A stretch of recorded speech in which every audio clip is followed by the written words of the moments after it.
اللہ تعالیٰ کی ذات نے قرآن مجید میں ارشاد فرمایا وَيَقْطَعُونَ مَا أَمَرَ اللَّهُ بِهِ أَن يُوصَلَ وَيُفْسِدُونَ فِي الْأَرْضِ، وہ لوگ جو رشتہ داریوں کو توڑتے ہیں، بہن بھائیوں سے چھوٹی چھوٹی بات پر ناراض ہوتے ہیں، ان کے بارے میں اللہ کی ذات نے کس قدر ناراضگی کا اظہار فرمایا۔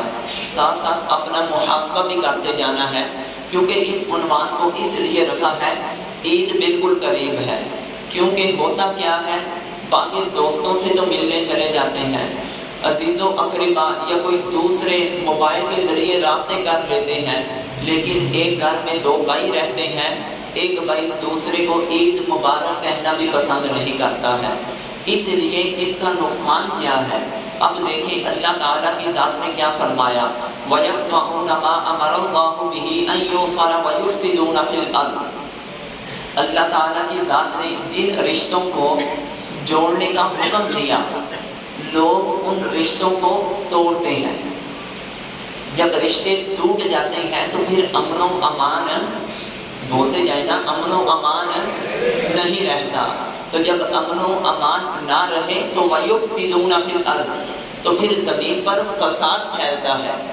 تو جب فساد پھیل جاتا ہے تو پھر اللہ کی ذات نے فرمایا اولئک لہم اللعنۃ، یہ جو لوگ قطع تعلقی کرنے والے ہیں، ذاتی امراض کی بنا پر ایک دوسرے سے مرن جیون ختم کر لیتے ہیں، اولئک لہم اللعنۃ، یہی وہ لوگ ہیں کہ جن پر اللہ کی ذات نے لعنت کی ہے، وَلَهُمْ سُوءُ الدَّارِ، اور ان کے لیے سب سے برا گھر ہے، اور وہ کیا ہے؟ جہنم ہے۔ اور پھر دوسری جگہ 13ویں پارے میں ارشاد فرمایا وَالَّذِينَ يَصِلُونَ مَا أَمَرَ اللَّهُ بِهِ أَن يُوصَلَ وَيَخْشَوْنَ رَبَّهُمْ، اور جن لوگوں کو اللہ کی ذات نے حکم دیا کہ تم نے فلاں فلاں رشتے کو جوڑنا ہے، ان سے قطع تعلقی نہیں کرنی، اور وہ کیا کرتے ہیں؟ أَن يُوصَلَ، اپنے رب کے حکم کی تعمیل کرتے ہوئے رشتہ داری کو جوڑتے ہیں، وَيَخْشَوْنَ رَبَّهُمْ، اور اپنے رب کا خوف بھی دل میں رکھتے ہیں، وَيَخَافُونَ سُوءَ الْحِسَابِ، اور قیامت کے دن جو برا حساب ہے اس کا بھی خوف رکھتے ہیں۔ اللہ تعالیٰ کی ذات نے ارشاد فرمایا میں ایسے بندے کو جنت میں داخل فرما دوں گا۔ تو سامعین محتشم، یہ صلہ رحمی اور قطع تعلقی کے بارے میں ہمیں سب سے پہلے جاننا ہوگا کہ صلہ رحمی کسے کہتے ہیں، کہ اللہ کے پیارے محبوب علیہ السلام کا یہ فرمان علی شان ہے۔ آج ہم نے صلہ رحمی کا کیا معیار بنا رکھا ہے، اور اللہ کے محبوب علیہ السلام نے صلہ رحمی کا معیار کیا رکھا ہوا ہے؟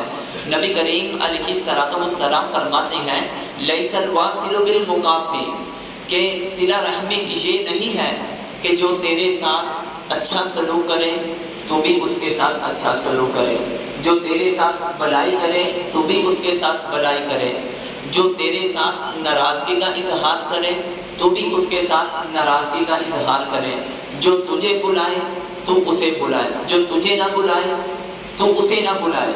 ہم کہتے ہیں کہ یہ رشتہ داری نبھانی ہے، اس کو عقل مندی کہتے ہیں، لیکن اللہ کے محبوب علیہ السلام فرماتے ہیں اس چیز کا نام صلہ رحمی نہیں ہے، بلکہ صلہ رحمی یہ ہے کہ جب وہ تجھ سے قطع تعلقی کرے تو اس سے اپنے رشتہ داری کو جوڑ لے، اور جب وہ تجھ پر ظلم کرے تو اس کو معاف فرما دے، اس چیز کا نام صلہ رحمی ہے۔ اور اللہ کے محبوب علیہ السلام فرماتے ہیں کہ وہ آدمی کہ جس بندے کے اندر صلہ رحمی کا جذبہ پیدا ہو جاتا ہے، کیا ہو جاتا ہے؟ صلہ رحمی کا جذبہ پیدا ہو جاتا ہے۔ اللہ کے محبوب علیہ السلام اس حدیث پاک میں فرماتے ہیں اللہ تعالیٰ کی ذات اس کو 2 انعام سے نوازے گا۔ کتنے انعام سے نوازے گا؟ 2 انعام سے نوازے گا۔ اللہ کے محبوب علیہ السلام فرماتے ہیں تم اپنے رشتہ داریوں کو جوڑو، دلوں سے نفرت کو ختم کرو، بغض کو ختم کرو، آپس میں پیار محبت کے ساتھ زندگی گزارو۔ اس سے فائدہ کیا ہوگا؟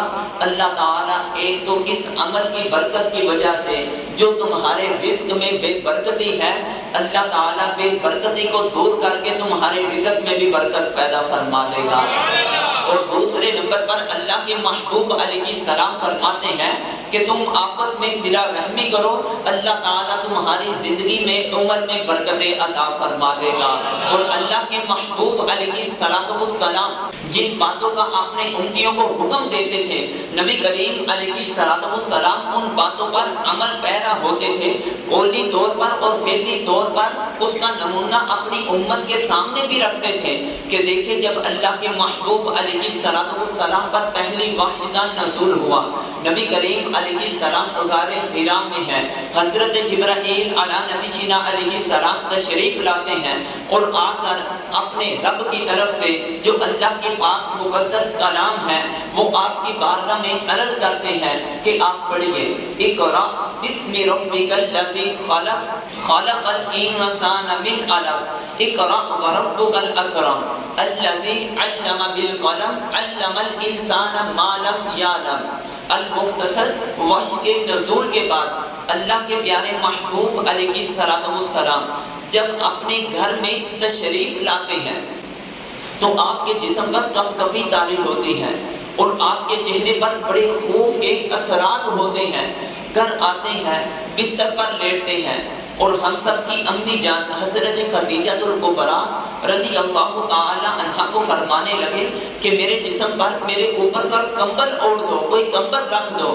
نبی کریم علیہ السلام کی ذات پر جب وہ کمبل دے دیتے ہیں، تھوڑی دیر گزرتی ہے، وہ جسم سے ہیبت، وہ کب کبھی وہ خوف کی کیفیت جب دور ہوتی ہے، اللہ کے محبوب علیہ السلام امی خدیجہ الکبریٰ رضی اللہ تعالی عنہا کو فرماتے ہیں کہ میرے ساتھ ایسا معاملہ ہوا، اس طرح اللہ کی طرف سے فرشتہ آیا اور اس نے مجھ پر اللہ کا پیغام اس طرح پہنچایا ہے تو مجھے اپنے اندر بڑا خوف ہو رہا ہے، میں ڈر رہا ہوں، لیکن قربان جائیں امی خدیجہ الکبریٰ رضی اللہ تعالی عنہا کی سیرت پر، اور آپ کو بجائے اس کے کہ خوف زدہ کرتی اور آ کر بڑی ہی تسلی کے ساتھ، پیار محبت کے ساتھ نبی کریم علیہ السلام کو تسلی دیتے ہوئے فرماتی ہے کہ اللہ تعالیٰ کی ذات نے آپ کو ایسا بنایا ہے کہ آپ تو اچھے اخلاق والے ہیں،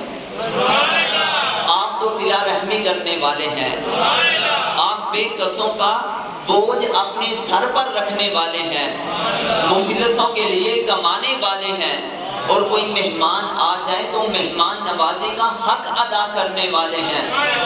فرماتی ہے کہ جس آدمی کے اندر یہ خوبیاں پائی جائیں اللہ تعالیٰ کی ذات اس کو کبھی بھی رسوا نہیں ہونے دیتی۔ اور نبی کریم علیہ السلام صلہ رحمی کے اندر ایسی ایسی مثال بیان کر دی کہ آج اگر ویسا کسی پر حملہ ہو تو کبھی بھی وہ صلہ رحمی کا سوچے گا بھی نہیں کہ اعلان نبوت سے پہلے نبی کریم علیہ السلام نے اپنی دو صاحبزادیاں، ایک کا نام حضرت رقیہ رضی اللہ عنہا، کیا نام ہے؟ حضرت، اور دوسری کا نام حضرت ام کلثوم رضی اللہ عنہا، اپنی ان دو بیٹیوں کا نکاح اپنے چچا ابو لہب کے دو بیٹیوں کے ساتھ کیا تھا کہ جن میں سے ایک کا نام عتبہ تھا اور دوسرے کا نام عتیبہ تھا۔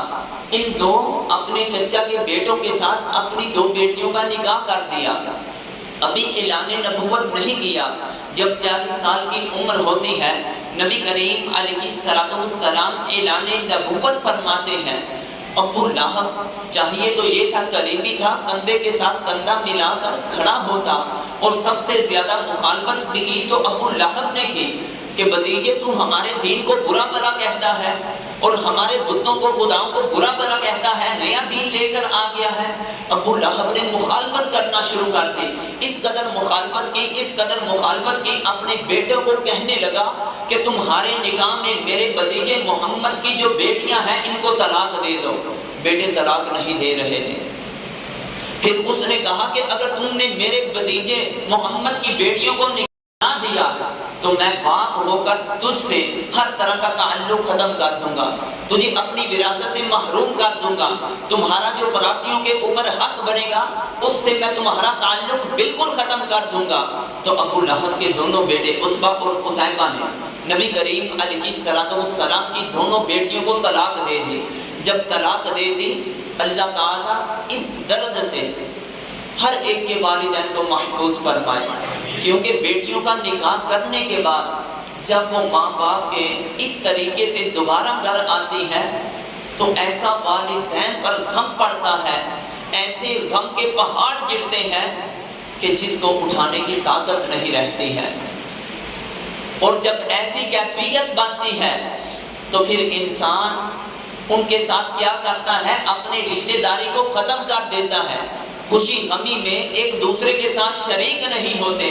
لیکن اتنا ظلم کرنے کے باوجود بھی نبی کریم علیہ السلام نے فتح مکہ کے موقع پر ایسی مثال قائم کی کہ جب فتح مکہ ہو چکا تھا تو اللہ کے محبوب علیہ السلام کی بارگاہ میں ابو لہب کے یہ دو بیٹے بھی جب حاضر ہو رہے تھے، دل میں یہ خوف کر رہے تھے، ہم نے تو محمد صلی اللہ علیہ وآلہ وسلم پر ظلم کے پہاڑ توڑ دیے، ہم نے تو ان پر بہت زیادہ ظلم و تشدد کیا ہے، ہم نے تو ان کے ساتھ بڑی زیادتی کی ہے، آج تو ہم سے یہ گن گن کر بدلے لیں گے، گن گن کر بدلے لیں گے۔ تو اللہ کے محبوب علیہ السلام کی طرف جب ابو لہب کے یہ دو بیٹے عتبہ اور معتب نبی کریم علیہ السلام کی بارگاہ میں بڑھ رہے ہیں اور دل میں خوف ہے کہ آج ہمیں نہیں چھوڑا جائے گا، آج ہم سے گن گن کے بدلہ لیا جائے گا، اللہ کے محبوب علیہ السلام جب یہ آتے ہیں دونوں کو دیکھ کر کھڑے ہو جاتے ہیں، ان کے دل کے اندر اور زیادہ خوف رعب و دبدبا آ جاتا ہے، اور جیسے ہی یہ دونوں قریب ہوتے ہیں اللہ کے محبوب علیہ السلام اپنے دونوں اس طرح بازوؤں کو کھول کر ان کو اپنے سینے کے ساتھ لگا کر زور سے دبا کر کہتے ہیں، اے میرے چچا کو بیٹے، تم نے کیسا بھی مجھ پر ظلم کیا، تم نے جیسا بھی میرے ساتھ رویہ رکھا ہے، آج میں اللہ کا محبوب ہو کر تم سے وعدہ کرتا ہوں میں نے ہر طرح کے معاملات تجھے معاف فرما دیے۔ یعنی کہ نبی کریم علیہ السلام اس قدر صلہ رحمی کیا کرتے تھے۔ آخر کیوں کرتے تھے؟ کیونکہ جو بندہ صلہ رحمی کرتا ہے ایک اللہ کی ذات اس سے خوش ہو جاتی ہے۔ دیکھیں کہ آج ہماری قطع تعلقی کے اسباب میں سے ایک سبب بڑا کیا بنتا ہے؟ اگر ماں فوت ہو جائے تو جو ماں کے رشتہ دار ہیں، نان کے ہیں، ان سے میل جول دن بدن کم ہوتا جاتا ہے، دور ہوتے جاتے ہیں۔ باپ فوت ہو جائے تو آہستہ آہستہ دادکے سے دور ہوتے جاتے ہیں۔ کیفیت یہ بنتی ہے کہ اس قدر دور ہو جاتے ہیں، خوشی غمی میں شریک نہیں ہوتے، اس قدر دور ہو جاتے ہیں کہ جو چھوٹے چھوٹے بچے جب جوان ہوتے ہیں انہیں پتہ ہی نہیں ہوتا ان کا ہمارے ساتھ رشتہ کیا ہے۔ ایسی ہے نا کیفیت۔ لیکن اللہ کے محبوب علیہ السلام کا فرمان ہے کہ تم اپنے والدین کی موجودگی میں ان کے رشتہ داروں سے محبت کرو۔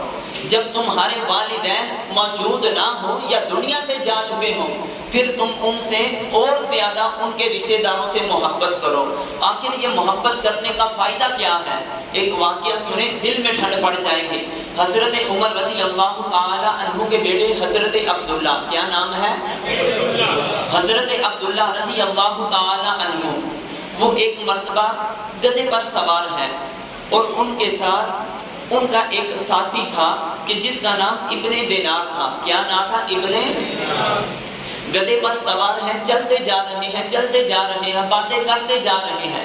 راستے میں ایک بوڑھا شخص دکھائی دیا، رنگ کا بڑا کالا ہے، بہت زیادہ بوڑھا ہے، اور عبداللہ بن عمر ابھی جوان ہے، اور جیسے ہی یہ سواری پر سوار تھے اس بوڑھے آدمی کو دیکھا، بوڑھے آدمی کو دیکھتے ہی اپنی سواری ان کے پاس لے جا کر فوری نیچے اتر گئے، بڑے ہی ادب و احترام کے ساتھ، جس طرح کوئی اپنے پیر و مرشد کے ساتھ، کوئی ادب والے بزرگوں کے ساتھ سلام کرتا ہے، بڑے ادب و احترام کے ساتھ اس بزرگ کے ساتھ، وہ گاؤں کے رہنے والے شخص کے ساتھ سلام کیا، مصافحہ کیا۔ پھر ان کو کیا کہا کہ آپ میری سواری پر سوار ہو جائیں، ان کو سواری پر بھی سوار کر دیا۔ پھر یہاں تک کہ حضرت عبداللہ بن عمر رضی اللہ عنہ نے اپنے سر پر کپڑا باندھا ہوا تھا، عمامہ شریف ہوتا تھا صحابہ کے سر پر، انہوں نے اپنے سر کا کپڑا اتارا اور اس دیہاتی بوڑھے آدمی کے سر پر رکھ دیا اور اس کو سواری پر سوار کیا، خود پیدل چلتے جا رہے ہیں اور سواری پر سوار کر کے اس کے ساتھ ہی وہ چلتے جا رہے ہیں۔ جب ایک وقت تک چلتے گئے، جب اس کی منزل آ گئی تو وہ نیچے اتر گیا، تو حضرت عبداللہ کے ساتھ ان کا ساتھی ابن دینار رضی اللہ تعالی عنہ تھے، وہ کہنے لگے عبداللہ یہ آخر اتنا بوڑھا آدمی، اس کی عمر کتنی اور آپ کی کتنی، آپ کا دوست تو لگتا نہیں ہے، لگتا یہ ہے کہ اس نے تمہارے ساتھ ضرور کوئی نیکی کی ہوگی، کوئی احسان کیا ہوگا، گزرے ہوئے زمانہ میں اس نے تیرے ساتھ کوئی بلا کیا ہوگا کہ جس کی وجہ سے تم نے اس کے ساتھ ایسا رویہ اختیار کیا ہے۔ تو وہ حضرت عبداللہ بن عمر رضی اللہ عنہ ابن دینار رضی اللہ تعالی عنہ کو کہنے لگے میں اس بندے کو جانتا بھی نہیں ہوں۔ کیا نہیں کرتا؟ آواز تو آنی چاہیے نا۔ میں تو جس بندے کو اس گدھے پر سوار کیا، میں تو اس بندے کو اتنا جانتا بھی نہیں ہوں، میں تو اس کے نام سے بھی واقف نہیں ہوں، اس نے تو میرے پر کوئی احسان بھی نہیں کیا۔ ہاں اتنا عمل ضرور تھا کہ میرے والد محترم حضرت عمر رضی اللہ عنہ ایک مرتبہ میں نے اس بزرگ کو اپنے والد محترم کے ساتھ اٹھتے بیٹھتے ہوئے دیکھا تھا، اور میرے والد محترم اس دنیا سے جا چکے ہیں، اور میرا خیال ہے کہ یہ میرے والد محترم کا کوئی دوست ہے، تو صرف اس وجہ سے کہ میرے والد محترم دنیا سے جا چکے ہیں اور نبی کریم علیہ السلام کا یہ فرمانے عالی شان ہے کہ جس کے والدین اس دنیا سے جا چکے ہوں، ان کے رشتہ داروں کے ساتھ، ان کے دوستوں کے ساتھ اگر کوئی اچھا سلوک کرتا ہے، ان کے ساتھ اپنی صلہ رحمی کو قائم رکھتا ہے، تو جب تم دنیا میں رہتے ہوئے ان کے دوستوں کے ساتھ اچھا سلوک کرو گے تو مرنے والے کو اللہ تعالیٰ کی ذات قبر میں راحت عطا فرمائے گا۔ یعنی کہ صلہ رحمی کا اتنا فائدہ ہے کہ اگر ہم اپنے والدین کے رشتہ داروں کے ساتھ محبت کے ساتھ پیش آئیں گے تو قبر میں ان کو راحت پہنچے گی، ان کی قبر میں جنت کی ہوائیں چلنا شروع ہو جائیں گی، ان کو اللہ کی ذات قبر میں جنتی کھانے، جنتی بچھونے، جنتی ہوائیں، جنتی لباس عطا فرمائے گا۔ یہ صلہ رحمی کا اس قدر اللہ تعالیٰ کی ذات نے فائدہ رکھا ہوا ہے، لیکن آج چھوٹی چھوٹی بات پر ہمارا حال کیا بن چکا ہے کہ بھائی اپنے بھائی کو بلانے کے لیے تیار نہیں۔ آج اپنی بیوی کی وجہ سے بیٹا اپنے والدین کے سامنے زبان درازی کر رہا ہے، اور بسا اوقات کیفیت یہاں تک بن جاتی ہے کہ اپنے والدین پر ہاتھ بھی اٹھا دیتے ہیں، اور کیفیت یہ بن جاتی ہے والدین نہ ہوں، چھوٹے بچوں کی لڑائی کی وجہ سے بڑے آپس میں لڑ پڑتے ہیں، اور جس کی وجہ سے بھائی بھائی کو بلانا چھوڑ دیتا ہے، یہاں تک کہ اگر شوہر ہے وہ بیوی کی باتوں کی وجہ سے اپنے سسرالیوں کے ساتھ رویہ جو ہے وہ اچھا نہیں رکھتا، انہیں ملتا نہیں ہے، ان کی عزت نہیں کرتا ہے۔ آج ہمارے اندر یہ چھوٹیاں چھوٹیاں خرابیاں جو ہیں یہ بہت زیادہ پائی جا رہی ہیں، لیکن وہ بندہ اللہ کے محبوب علیہ السلام فرماتے ہیں جو قطع تعلقی کرتا ہے اس کا نقصان کیا ہے۔ نبی کریم علیہ السلام نے ارشاد فرمایا لا يدخل الجنت قاطع، کہ رشتہ داری کو توڑنے والا جنت میں داخل نہیں ہو سکتا۔ رشتے سوچ سمجھ کر توڑنے چاہیے، رشتے سوچ سمجھ کر توڑنے چاہیے، کیونکہ شاخیں ٹوٹ کر سر سبز و شاداب نہیں رہتی ہیں۔ درخت کی ٹہنی جتنی دیر تک درخت کے ساتھ لگی رہتی ہے وہ سر سبز و شاداب رہتی ہے، اسی طرح رشتے دار جتنی دیر تک مل جل کر رہتے ہیں تو ان کے اندر قوت ہوتی ہے، ان کے اندر اتحاد ہوتا ہے، ان کے اندر محبت ہوتی ہے، ایک دوسرے کے ساتھ مل جل کر زندگی گزارنے کا، خوشی غمی میں شریک ہونے کا جذبہ ہوتا ہے۔ کوئی بھی مشکل ہو وہ مشکل محسوس نہیں ہوتی ہے۔ جب درخت کی ٹہنی کو درخت سے جدا کر لیا جائے، ایک دن گزرے گا اس کی حالت بدل جائے گی، دوسرا دن گزرے گا اس کی حالت اور زیادہ بدل جائے گی، جب تیسرا دن گزرے گا اس کی حالت ایسی ہو جائے گی کہ وہ ایک خشک لکڑی بن جائے گی۔ جب وہ خشک لکڑی بن جائے گی تو پھر ہوگا کیا؟ لوگ اس کو اپنے سر پہ نہیں رکھیں گے بلکہ اس کو آگ جلانے کے لیے آگ میں ڈال دیں گے۔ تو اللہ کے محبوب علیہ السلام فرماتے ہیں کہ وہ شخص کہ جس نے اپنے کسی مسلمان بھائی سے 3 دن سے زیادہ اپنی بول چال کو ختم کر دیا، ان کے ساتھ قطع تعلقی کر دی، ذاتی اغراض کی بنا پر ہر طرح کے معاملات ان سے ختم کر دیے. اگر 3 دن سے زیادہ ایسے گزر گئے اور اسی حالت میں اس بندے کو موت آ گئی, اللہ کے محبوب علیہ السلام فرماتے ہیں جس طرح لکڑی کو آگ میں ڈال دیا جاتا ہے وہ آگ کے قابل رہ جاتی ہے, اسی طرح داخل النار, اس بندے کو بھی دوزخ کی آگ کے اندر ڈال دیا جاتا ہے. سامعین محتشم دیکھیں, اللہ کے محبوب علیہ السلام فرماتے ہیں کہ وہ مسلمان کہ جس نے اپنے مسلمان بھائی کو 1 سال تک نہیں بلایا. کتنی دیر تک؟ آواز آنی چاہیے ہم میں. جس نے کسی مسلمان بھائی کو 1 سال تک نہیں بلایا, نبی کریم علیہ السلام فرماتے ہیں کثافہ کی دم ہی وہ شخص ایسے ہے کہ جیسے اس نے اپنے بھائی کا خون بہا دیا, اس کو قتل کر دیا. اسی لیے تو اقبال بھی اس حدیث پاک کا نقشہ کھینچتے ہوئے یوں فرماتے ہیں انسان کا مرنا, غسل دینا, کفن پہنانا, دفن کرنا رسم شریعت ہے اقبال. انسان کا مرنا, غسل دینا, کفن پہنانا, دفن کرنا رسم شریعت ہے اقبال, وگرنہ تو انسان اس وقت ہی مر جاتا ہے جب اس کے اپنے ہی اس کا ساتھ چھوڑ دیتے ہیں. کیونکہ حقیقت میں انسان مرتا اسی وقت ہی ہے کہ جب اس کے ساتھ اس کو سہارے کی ضرورت ہوتی ہے اور اپنے ہی اس کا سہارا چھوڑ دیتے ہیں. اور بہت میں نے ایسے بزرگوں کو کہتے ہوئے بھی سنا ہے کہ میں نے کبھی بھی گھٹنے نہیں ٹیکنے تھے, میں نے کبھی بھی کمزور نہیں پڑنا تھا, اگر میرا بھائی جو ہے وہ مجھ سے پیچھے نہ ہٹ جاتا. تو سامعین محتشم اب دیکھیں ایک چھوٹی سی مثال شاید ہم کو سمجھ آ جائے اور ہمارے اندر جو قطع تعلقی کی کیفیت ہے وہ دور ہو جائے. اب دیکھیں اللہ کے محبوب علیہ السلام فرماتے ہیں کہ جس بندے کے اندر 3 چیزیں ہوں. کتنی چیزیں ہوں؟ 3 چیزیں ہوں. اب دیکھیں کہ جو آدمی پڑھ لکھ لیتا ہے اس کو یہ طلب ہوتی ہے مجھے اچھی ملازمت ملے. کیا طلب ہوتی ہے؟ اچھی ملازمت مل جائے, اچھی جاب مل جائے. اور جب کوئی بھی ویکینسیز آتی ہے وہ جاتا ہے اور دل میں یہ دعا کرتا جاتا ہے, ماں باپ بہن بھائی یہ دعا کرتے ہیں کہ جب یہ انٹرویو دینے کے لیے جائے تو جو بھی آگے اس سے سوال کیا جائے وہ سوال آسان ہونا چاہیے. کون سا ہونا چاہیے؟ آسان سوال ہونا چاہیے.